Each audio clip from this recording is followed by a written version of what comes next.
sa sektor na kinikilusan ko, yung mga katutubong pamena, napakarami ng batas, hindi mabibilang, na napakadaming penal provisions kapag discriminatory. Violence, physical harm, pang-aagaw ng lupain, etc. Napakaraming batas na existing, na may penal provision, meaning pwede kang makulong, pwede kang makulong, masintensyahan. Bukod dyan, merong Indigenous Peoples' Rights Act. It's a sector-specific law na ipinasa noong 1997 na halos lahat ng aspeto ng sektor ng katutubo ay binibigyan niya ng bundle of rights. Mahalaga siguro dito, binibigyan niya ng karapatan, numero 1, na magkaroon ng self-determination yung katutubong pamayanan. Anong ibig sabihin nun?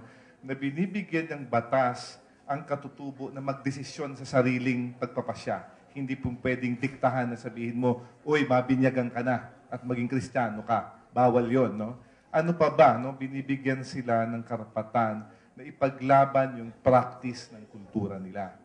Hindi na pwedeng pilitin silang baguhin at ilagay sa mainstream ng lipunan. Ano pa ba? Basically, binibigyan sila ng karapatan na patituluhan yung mga lupa nila para hindi na maagaw.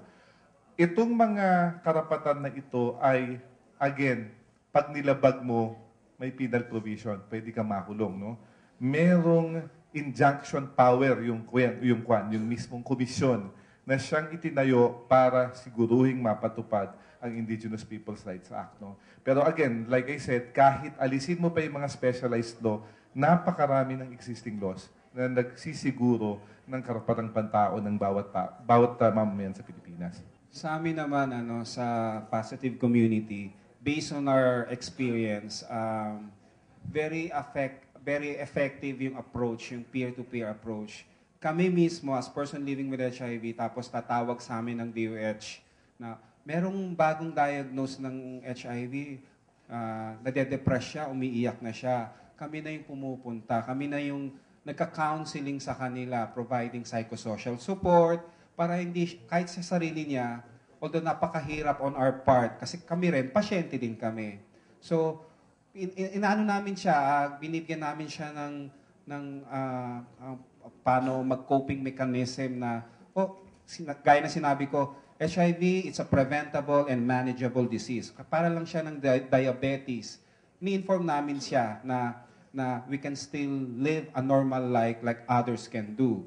And ayun, we provide home visit, pinupuntahan namin na malalayong yung mga PhilHIV sa mga remote areas, pinupuntahan namin yan, kinakamusta namin yung kalagayan nila.